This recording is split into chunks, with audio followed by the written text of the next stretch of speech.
दोस्तों, आज के वीडियो में आपको CSS वेरिएबल के बारे में बताऊंगा। CSS वेरिएबल आपको जावा स्क्रिप्ट में भी यूज होता है और CSS में भी यूज होता है। तो एग्जैक्टली ये करता क्या है, इसको हम थोड़ा डिटेल में समझेंगे। ठीक है, तो स्टार्ट करता हूँ। मैंने विजुअल स्टूडियो अपना ओपन कर रखा है और इसमें एक डेमो करके HTML फाइल बनाया हूँ। इसमें पहले मैं बॉयलर प्लेट डाल देता हूँ और मैं यहाँ पर एक पैराग्राफ लेता हूँ और इसके भीतर मैंने एक टेक्स्ट लिख दिया, लर्न CSS वेरिएबल। आप जाकर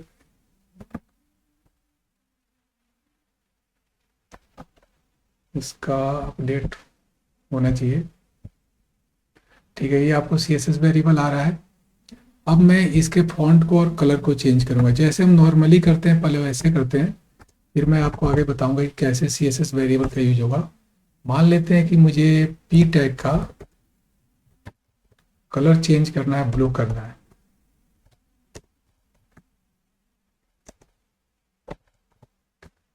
ठीक है, और मैं इसके फॉन्ट के भी साइज को चेंज कर देता हूँ। फॉन्ट साइज में रख देता हूँ 50 पिक्सल। तो ये आपका जो है नॉर्मल CSS है, जो आप जानते हैं कि कैसे हम CSS को यूज करते हैं। तो देखिए कि आपका फॉन्ट का साइज इंक्रीज हो गया और आपका ये हो गया। लेकिन इसके साथ इशू क्या है? इसके साथ इशू ये है कि आपका जो वेरिएबल की अगर मैं बात करूं, तो अगर आप देखें कि ये जो वैल्यू है कलर और उसकी जो वैल्यू है, ये आपको फिक्स है।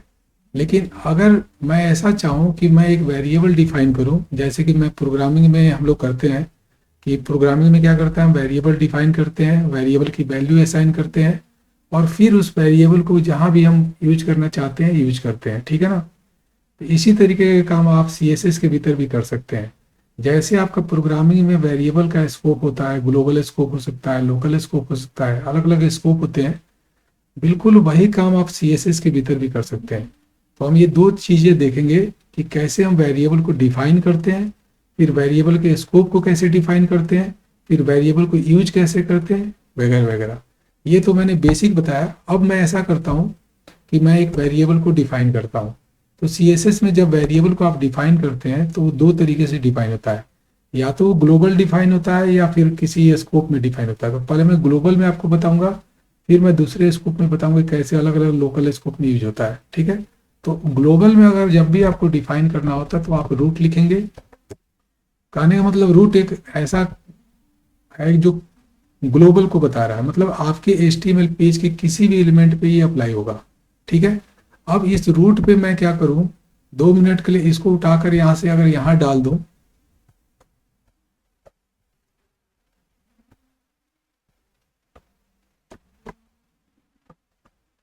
तो आप देखिए कि ये अप्लाई हो रहा है। अगर मैं इसको हटा भी दूं 2 मिनट के लिए, पहले मैं रूट के बारे में बता दूं।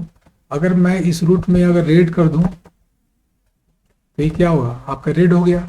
तो रूट आपका ऐसा होता है कि पूरे HTML डॉक्यूमेंट पे अप्लाई करता है। ठीक है, लेकिन अब मैं अगर चाहता हूं कि मैं अपना कोई वेरिएबल देना चाहता हूं, जैसे कलर है, तो कलर ना देकर मैं ऐसा करता हूं, एक वेरिएबल देता हूं XX। 2 मिनट के लिए सपोज कीजिए XX मैंने वेरिएबल दिया, जैसे हम प्रोग्रामिंग में देते हैं। तो या वेवी लाइन आ रहा है जो बता रहा है कि गलत है कुछ।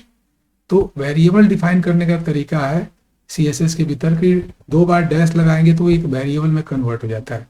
जैसे कि SQL में पाउंड साइन होता है, अलग अलग प्रोग्रामिंग में अलग अलग रूल होता है। तो वेरिएबल को डिक्लेयर करने के लिए आप CSS में क्या करेंगे, 2 बार डैश लिखेंगे और यहाँ पर आप उसकी वैल्यू असाइन करेंगे। जैसे कि मैंने यहाँ इसकी वैल्यू रेड असाइन कर दिया इस वेरिएबल की। तो आप ये बताइए कि यहाँ 2 मिनट आपको सोचना है कि ये वेरिएबल डिफाइन हुआ और रूट कर दिया तो क्या है, इसका कुछ वैल्यू यहाँ असाइन हुआ? नहीं हुआ, क्योंकि कलर जो है, कलर एक एट्रीब्यूट होता है, लेकिन ये वेरिएबल कोई एट्रीब्यूट तो नहीं है। तो पहले आप ये बताएंगे कि किस एट्रीब्यूट के लिए वेरिएबल यूज होगा।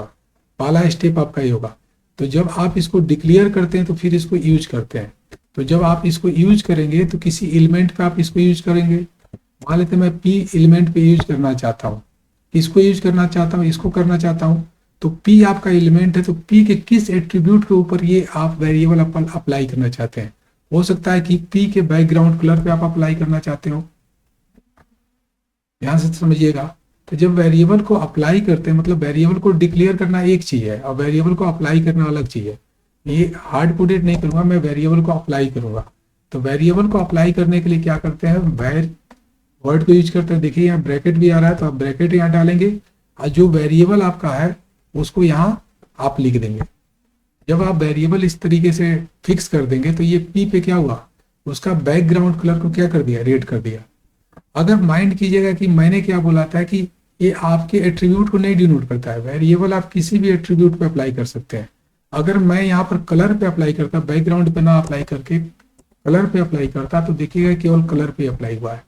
तो पहला कंसेप्ट आपने ये सीखा कि वेरिएबल को डिक्लेयर कैसे करते हैं। अच्छा, दूसरी इंपॉर्टेंट बात है जो माइंड करने वाली बात, कि यहाँ जब आप वेरिएबल लिख रहे हैं ना और उसकी वैल्यू असाइन कर रहे हैं, तो वेरिएबल को वैल्यू जब असाइन करें तो स्ट्रिंग नहीं देंगे, आप सिंपली जो है जो भी वैल्यू है उसको ऐसे लिखें, कोटेशन में नहीं लिखेंगे। मान लेते हैं आप पाउंड साइन लगा के भी तो कुछ लिखते हैं ना, जैसे कि एफ कर दिया और बी कर दिया और 1 कर दिया, कोई भी कलर हो, आई डोंट नो। तो ये कलर आपका जो भी आ रहा है तो वो कलर यहाँ पर चला गया। तो ये चीज़ आपको ध्यान रखना है कि वेरिएबल को डिक्लेयर कैसे करते हैं, 2 बार डैश करके करते हैं। अब वेरिएबल की वैल्यू जो भी वो स्ट्रिंग में नहीं होगी, सिंपली जो लिखना है वो लिखेंगे, कोई कोटेशन वगैरह नहीं देंगे, ठीक है। इसी तरह अगर आपका ये दूसरा वेरिएबल है तो ये आप वेरिएबल मान लेते हैं वाई मैंने लिखा, आप इसको ऐसे लिखेंगे। यहाँ तक क्लियर है। अब ये माइंड में रखना है कि ये वेरिएबल जो है किसी भी एट्रीब्यूट के ऊपर अप्लाई हो सकता है, ये नहीं है फिक्स कि किस पे अप्लाई होगा। मान लेते हैं कि मैं फॉन्ट पे अप्लाई करना चाहता हूँ, फॉन्ट साइज पे, क्योंकि ये एलिमेंट है, इस एलिमेंट का एक एट्रीब्यूट है फॉन्ट साइज, उस पे अप्लाई करना चाहता हूँ, तो मैं ऐसे ऐसे लिख दूंगा। तो ये क्या हुआ, वेरिएबल अप्लाई हो गया, साइज ये हो गया। अगर मैं इसको कर दूं कुछ कम, देखिएगा उसके अकॉर्डिंग कम हो जाएगा, वेरिएबल की वैल्यू चेंज हो गई, वेरिएबल की वैल्यू, तो वेरिएबल जहां अप्लाई हुआ था उसकी वैल्यू भी चेंज हो गई। मैं 40 कर देता हूँ, ठीक है, और मैं इसको फिर ब्लू कर देता हूँ। मुझे ये चीज़ समझाना था पहले कि वेरिएबल डिक्लेयर कैसे करते हैं, वेरिएबल को यूज कैसे करते हैं। वेरिएबल को आप यूज करें किसी एट्रीब्यूट के ऊपर, किसी एलिमेंट के। अच्छा, स्कोप की मैं बात कर रहा था। स्कोप का मतलब है कि जैसे मैंने रूट लिखा, तो रूट का मतलब है कि आपके HTML की किसी भी एलिमेंट पे ये अप्लाई होगा। अगर मान लेते हैं मैं कोई दूसरा एलिमेंट लूं, यहां पर ले लेता हूं H1 और H1 पे मैंने लिखा दिस इज हेडिंग। अब आप मुझे बताइए कि क्या ये अप्लाई होगा। अब जाकर चेक कीजिए, दिस इज हेडिंग तो नहीं हुआ, क्योंकि इसके स्कोप को मैंने क्या कर दिया ना कि केवल ये P एलिमेंट पे लगेगा। अगर मैं P की जगह हटाकर मैं इसको बॉडी कर दूं, ठीक है, तो अब क्या होगा, ये पूरे बॉडी के भीतर जहां भी कोई एलिमेंट है, ये बॉडी पे अप्लाई होने का मतलब ये है कि जब मैंने वेरिएबल को डिक्लेयर किया, ग्लोबल वेरिएबल है ये आपका क्या है, जब रूट करके करते हैं तो ये ग्लोबल वेरिएबल होता है। और ये ग्लोबल वेरिएबल जो है जब रूट करके हम बनाते हैं और रूट करके लिखते हैं तो ये ग्लोबल वेरिएबल होता है। और ये वेरिएबल जो मैंने बनाया तो ये किसी एट्रीब्यूट को डिनोट नहीं कर रहा है, ये केवल वेरिएबल की वैल्यू यहाँ पर दे देते हैं कि वेरिएबल ये है, इनिशियलाइज उसी समय हम करते हैं। अब उस वेरिएबल को जब यूज करते थे किसी एट्रीब्यूट के ऊपर कर रहे हैं, तो ये बॉडी पे मैंने किया, तो बॉडी के भीतर जितने भी एलिमेंट है उस पर ये वर्क करेगा। बॉडी एलिमेंट के भीतर जितने भी उसका हायरार्की है HTML के भीतर, उसके अकॉर्डिंग देखिए दोनों पे अप्लाई हो गया, ठीक है ना। लेकिन अगर मैं इसका स्कोप चेंज कर दूं, मैं P कर दूं, तो केवल ये P पे अप्लाई होगा। अगर मैं केवल H1 कर दूं तो H1 पे अप्लाई होगा। अगर मैं P और H1 दोनों पे कर दूं तो उसके अकॉर्डिंग ये दोनों पे अप्लाई होगा। तो इस तरीके से आप वेरिएबल को यूज करते हैं। और अब मैं इसके बाद आपको HTML के बारे में बताऊंगा कि जावा स्क्रिप्ट के बारे में बताऊंगा कि जावा स्क्रिप्ट में हम इसको फिर यूज कैसे करते हैं।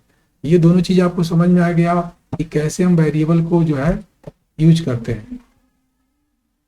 थोड़ा सा मैं फॉन्ट बड़ा रखता हूँ इसलिए कि जो मोबाइल पे भी देखते हैं ना उनको भी दिखे, इसलिए मैं बड़ा रख रहा हूँ।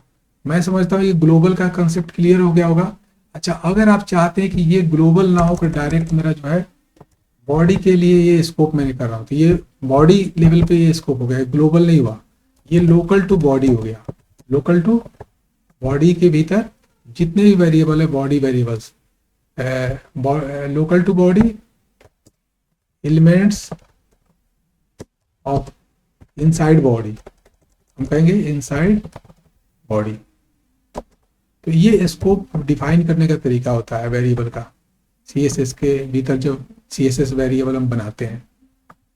अब इसको हम देखेंगे कि जावा स्क्रिप्ट में हम कैसे यूज करते हैं। जावा स्क्रिप्ट में यूज करने का तरीका आपका यही होगा कि जब कोई वेरिएबल आप डिफाइन कर रहे हैं तो जावा स्क्रिप्ट का कोड मैं बॉडी के सबसे just before the closing tag of the body में लिखता हूँ एक स्क्रिप्ट। और स्क्रिप्ट में मैं ऐसा करता हूँ कि यहाँ पर क्या करता हूँ, ये तो आपने समझ लिया होगा, मैं इसको करता हूँ केवल P1 पे P पे अप्लाई करता हूँ, ऐसा करता हूँ, ये P पे करता हूँ, ये हेडिंग वाला चीज़ हटा देता हूँ। और क्योंकि कंसेप्ट तो समझ में आ गया होगा, अब मैं जावा स्क्रिप्ट में बताऊँगा कैसे यूज होता है। मान लेते हैं कि मैं एक बॉडी यहाँ पर क्या करता हूँ, मैं हटा देता हूँ इसको कि जितना कम रहेगा उतना सही है। मैं एक बटन लेता हूँ और बटन पे मैं लेबल देता हूँ क्लिक मी, और क्लिक करने पर क्या होगा कि ये बटन को क्लिक करने पर क्या होगा कि ये कलर मैं चेंज करना चाहता हूँ, मतलब इवेंट हैंडलर का यूज होगा। तो उसके लिए हमें इवेंट हैंडलर का कोड लिखना होगा। तो मैं ऐसा करता हूँ, यहाँ पर पहले क्या करता हूँ, इसको एक क्लास दे देता हूँ और इसका नाम देता हूँ बटन। और फिर मैं क्या करता हूँ, इसके भीतर मैं इस एलिमेंट को पॉइंट करूंगा बटन को, डॉक्यूमेंट जो क्वेरी सिलेक्टर से कर लेते हैं, डॉट btn होगा क्योंकि क्लास है तो डॉट लगेगा। ये हमारा बटन आ गया। इसी तरीके से इस एलिमेंट को भी हम कर लेते हैं, तो इसको भी हम कर लेते हैं, गेट एलिमेंट बाई आईडी से कर लेते हैं।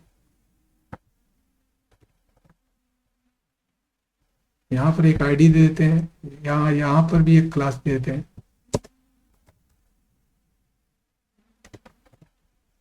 और इसको भी यहाँ पैरा लिख देता हूँ और ये पैरा हो गया। तो दोनों एलिमेंट को मैं पॉइंट कर रहा हूँ अपने जावा स्क्रिप्ट में। अब आप जानते हैं कि जावा स्क्रिप्ट में क्या होता है कि बटन अगर क्लिक हो रहा है तो ऐड इवेंट लिसनर को अटैच कर सकते हैं इस पे। अब इस बटन पे जब क्लिक कर रहे हैं तो एक फंक्शन चलना चाहिए। जो फंक्शन चलेगा वो क्या करेगा, चेंज कलर कर देगा, मान लेते हैं चेंज स्टाइल कर देगा। जब ये स्टाइल चेंज करेगा तो इससे रिलेटेड, या तो मैं डायरेक्ट एनोनिमस फंक्शन भी लिख सकता था, लेकिन मैं समझाने के लिए ऐसे ही लिख रहा हूँ। अब क्या करूँगा कि मैं यहाँ पर एक फंक्शन लिख देता हूँ चेंज स्टाइल। आप एरो फंक्शन भी यूज कर सकते हैं, कुछ भी कर सकते हैं। अब यहाँ पर मैं क्या करूँगा, पहले अलर्ट करके देख लेता हूँ ये वर्क कर रहा है कि नहीं।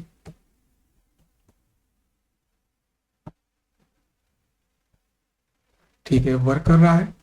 अब मैं क्या करूंगा कि यहाँ पर मैं कोड लिखूंगा जिससे कि क्या होगा कि इसका जो काम मैं अभी ऐसे कर रहा था CSS के थ्रू, तो CSS के थ्रू ना करके मैं इसको क्या करूंगा कि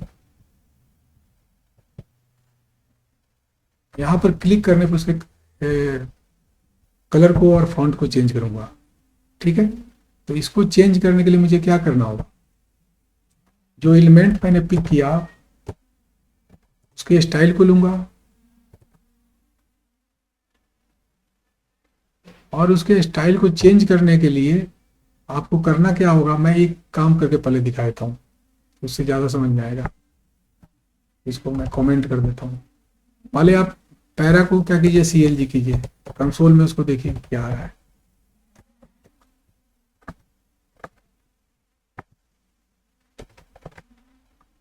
ज़्यादा बेटर अंडरस्टैंडिंग के लिए मैं ऐसे कर रहा हूँ, थोड़ा टाइम लगेगा, वीडियो में कोई मैटर नहीं करता है।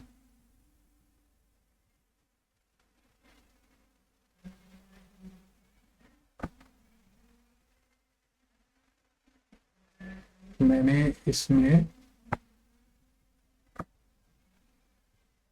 पूरा ये ले लिया। मैं ऐसा करता हूँ कि एक और भी कमांड होता है उसको कर लेता हूँ।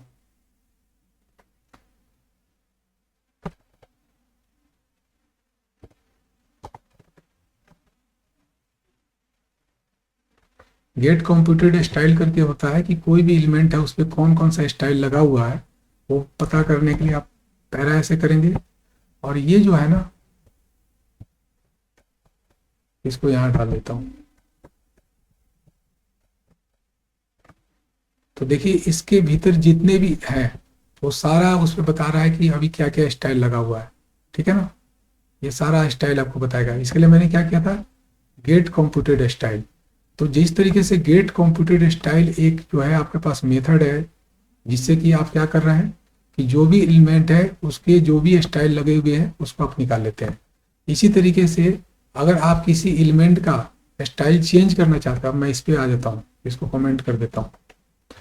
अगर मान लेते हैं किसी एलिमेंट का स्टाइल चेंज करना है तो यहाँ पर क्या होता है, सेट प्रॉपर्टी करके एक, और यहाँ पर क्या करेंगे, जब सेट प्रॉपर्टी आप करेंगे तो वहां पर उस प्रॉपर्टी को स्ट्रिंग में लिखें, किसके प्रॉपर्टी को चेंज करना चाहते हैं, ठीक है। तो हो सकता है कि आप जो प्रॉपर्टी है कलर का, इसके कलर को चेंज करना चाहते हैं। ये स्टाइल की प्रॉपर्टी की मैं बात कर रहा हूँ, और उसकी जो वैल्यू हम देंगे वो कहाँ से देंगे, हम देंगे उसको यहाँ से, जो वेरिएबल मैंने डिक्लेयर किया है। ये वेरिएबल जो है पूरे बॉडी पे काम कर रहा है, तो इसको मैं यहाँ पर दूंगा डबल डैश करके,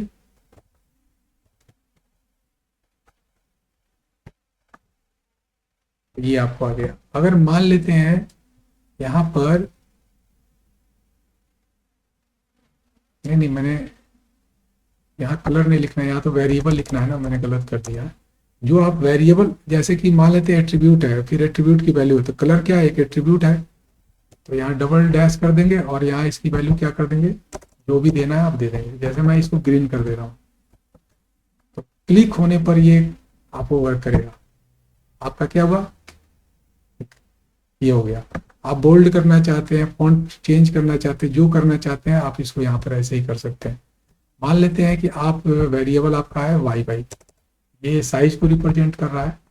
अब ये जो है आपको साइज को रिप्रेजेंट कर रहा है, इसकी साइज को आप चेंज करना चाहते हैं। अभी जो है आपका जो भी साइज है उस साइज को चेंज करके करना चाहते हैं, सपोज कीजिए 70, तो क्लिक होगा तो इसकी साइज क्या होगी, चेंज हो जाएगी। ये मैंने स्ट्रिंग में दे दिया था,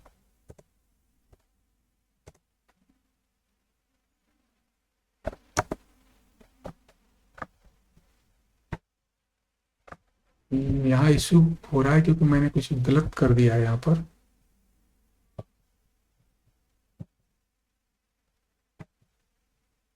40 पिक्सल जैसे लिखे हैं वैसे ही यहाँ लिखना होगा पिक्सल, और कोटेशन में यहाँ लिखना होगा, क्योंकि अगर इसके मेथड को रीड करेंगे तो यहाँ स्ट्रिंग में है, ये भी स्ट्रिंग में होगा। मैं इसको 70 पिक्सल कर देता हूँ, और जैसे मैं इसको क्लिक करूँगा तो इसकी वैल्यू क्या हुई, चेंज हो गई। तो इस तरीके से आपने लर्न किया कि हम कैसे जो है CSS वेरिएबल को यूज करते हैं। दो तरीका है, या तो डायरेक्ट आप CSS में यूज कीजिए, या अगर जावा स्क्रिप्ट में यूज करना है तो उसके लिए जो टेक्निक है वो मैंने बताया। तो मैं एक बार फिर से रिकैप कर दे रहा हूँ। पहले आप वेरिएबल को डिफाइन करते हैं, वेरिएबल को डिफाइन करने का मतलब है कि वेरिएबल को डिक्लेयर करेंगे, फिर उसकी वैल्यू देंगे। फिर वेरिएबल को जब आपने डिफाइन कर दिया तो वेरिएबल को आप किसी एट्रीब्यूट के ऊपर अप्लाई करके CSS में डायरेक्ट यूज कर सकते हैं, ठीक है। और अगर आप मान लेते हैं कि जावा स्क्रिप्ट में यूज करना चाहते हैं तो आपको क्या करना होगा, सेट प्रॉपर्टी का यूज करना होगा किसी स्टाइल के ऊपर, और उस वेरिएबल का जो भी नाम है कोटेशन में देना होगा। क्योंकि अगर इस मेथड को देखेंगे, अगर मैं ऐसे हटाकर ऐसे करूं, इसको ऐसे हटाकर जैसे आप इसको करेंगे तो देखिए प्रॉपर्टी में भी स्ट्रिंग आ रहा है और वैल्यू में भी स्ट्रिंग आ रहा है। तो इसका ध्यान रखना है आपको कि दोनों वैल्यू जो है स्ट्रिंग होगा। तो वेरिएबल आपका x है तो उसको दीजिए, और जो भी वैल्यू आपको असाइन करना है उसको भी मान लेते हैं 20 पिक्सल कर दिया, तो उसके अकॉर्डिंग ये वेरिएबल जो है आपका कलर को रिप्रेजेंट कर रहा था, तो इसको मैंने दे दिया ब्लू। तो इस तरीके से आप जब करेंगे और इसको क्लिक करेंगे तो आप देखिएगा इसका कलर चेंज हो रहा है, ठीक है। वीडियो लेंदी हो जाएगा, मैं होप करता हूँ ये समझ में आ गया होगा। आज इतना ही।